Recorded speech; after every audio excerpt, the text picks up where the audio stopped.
You guys wanted me to do this, so here he is. Revoltech Moon Knight bootleg. Let's check him out. Hello and welcome back to the channel. In this video we're gonna take a look at amazing Yamaguchi Revoltech Moon Knight bootleg that I got from AliExpress. A lot of you guys were asking me to review this KO, and at first I was thinking about waiting for City Toys to maybe make their version, because based on their Agent Venom and Anti-Venom they would do an amazing job. But after few weeks of seeing this figure on AliExpress and with Black Friday sales, I've decided to get this figure. I've heard some good things about it, so I'm excited to see for myself if this non-City Toys KO is actually good. First, a quick look at the box. It's a standard new type of Revoltech packaging that is windowless, but we do have a promo shot of the figure here in front. Up here it says Kyoto, Revoltech, Amazing Yamaguchi, Moon Knight. On the side we have another nice promo shot highlighting its wired cape, and that's the thing that I'm really curious to see on this KO. On the back we have more promo shots with accessories. Down here it says Marvel, so this box is a straight copy of the original packaging. Other side shows few close-up shots, nothing special at the top, legalese at the bottom, so now let's open it up and let's take a look at the figure.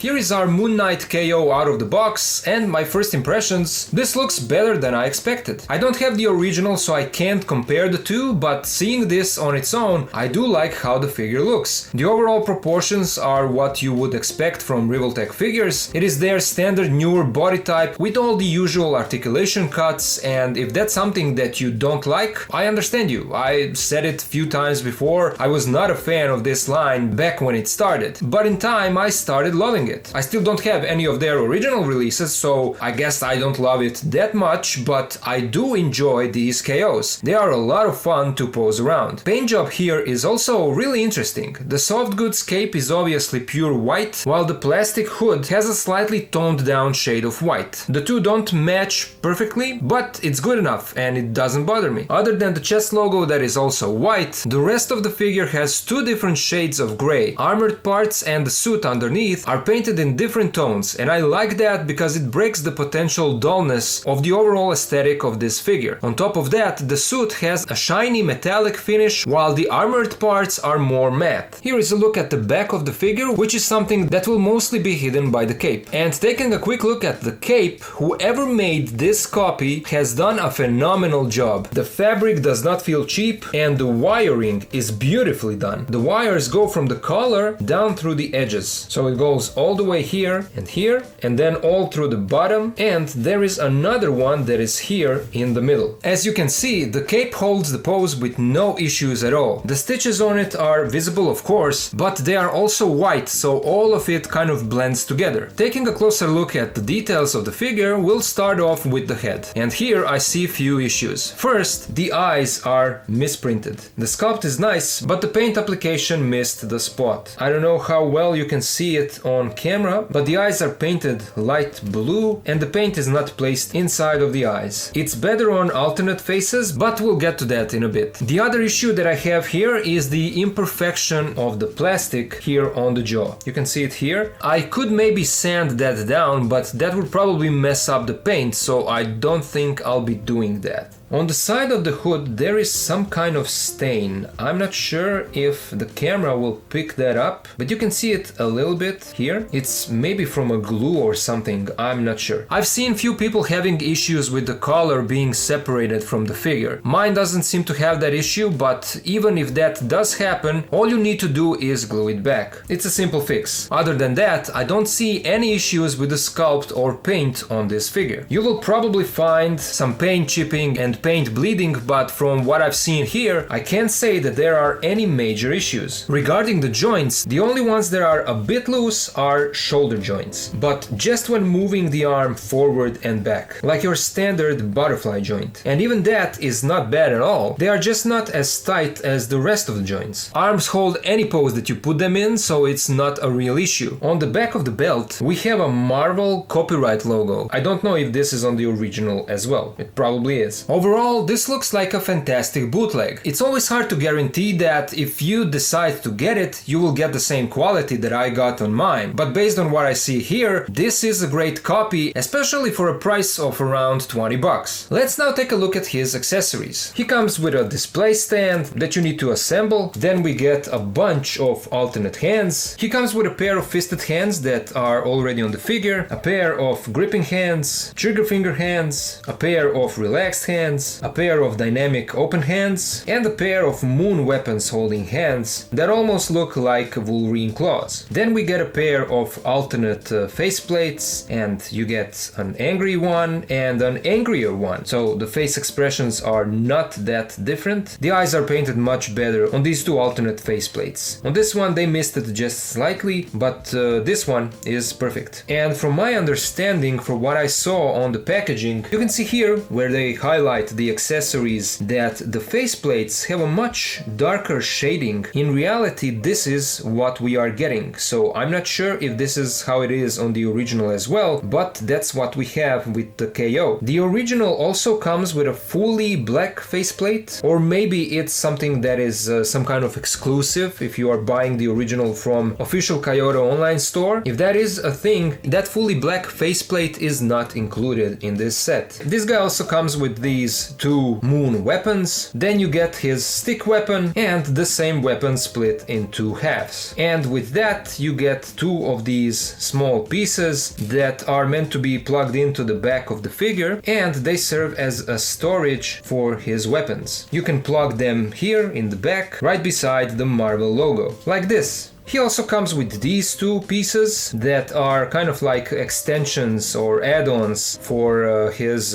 collar or his cape going around the neck. Here we have a peg, while here on the back we have two peg holes. And this is where you plug these in, like this, and this is how that looks from the front. To swap out the faceplates you need to remove the head, and the faceplate comes off easily. You simply connect the alternate face to this piece here, like that, and slide the hood back on. So it's really easy. Swapping out the hands, it's also really easy to do. Sometimes this wrist peg will pull out of the arm, but you simply just put it back. Just remember, always heat up the plastic before you mess around with these figures. Let's now take a look at his articulation. It's a standard Revoltech body, so you will get a nice range of movement. The head can move side to side. You get a nice tilt even with all of these things bunching up and hitting each other. You still have a great movement there. He can look down this much, up this much. These so-called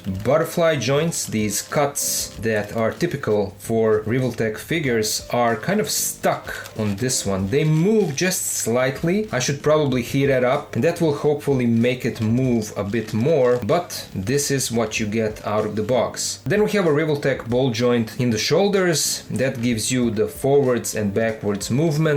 Arms rotate 360, they go out all the way. We have a bicep swivel and another swivel in the elbow. Elbow bends this much, then we have a swivel in the wrist, and wrists hinge in any direction. As I already mentioned, the cape is fully wired, so you will get a lot of nice posing options with that one as well. Two cuts in the torso, one up here and the other one here behind the belt, so together they will give you some nice range of movement, twist and tilt, and he can crunch forward really far, back as well. There is no drop down joint in the hips, but the legs go out practically all the way. They kick forward, back. We have a tie cut, double jointed knees that go in all the way, and the knees do have a tendency to separate, as you can see here, but even if that does happen, you just put them back on. We have a boot cut, a swivel in the ankles, feet move forward this much, back this much. We have a generous toe joint and a great ankle pivot. Let's now compare this guy to some other figures. Here he is with two other amazing Yamaguchi AliExpress bootlegs. We have him next to the 2.0 Deadpool and Wolverine. Here he is next to two amazing Yamaguchi CT Toys bootlegs, Agent Venom and Agent Anti-Venom. Here is how he scales with Math bootleg of Tiger Stripe Wolverine and the CT Toys brown suit version. Here he is next to the original Mafex Gambit Gambit and Magneto, and then with the original Mafex X-Force Wolverine and the math knockoff of Deadpool. Here he is next to the original Mafex 185 Spidey and the City Toys bootleg version. And finally, here he is next to the Marvel Legends X-Men 97, Cyclops and Wolverine. So there you guys have it. That was my look at amazing Yamaguchi Revoltech Moon Knight bootleg from AliExpress. Do I recommend this figure? I do, 100%. Other than the few small issues, mostly with the first faceplate and the butterfly joint, this figure is fantastic. The sculpt and the rest of the articulation are great. Soft goods cape is fantastic. Overall, it's just a great bootleg. Now, do I think that City Toys will make their version?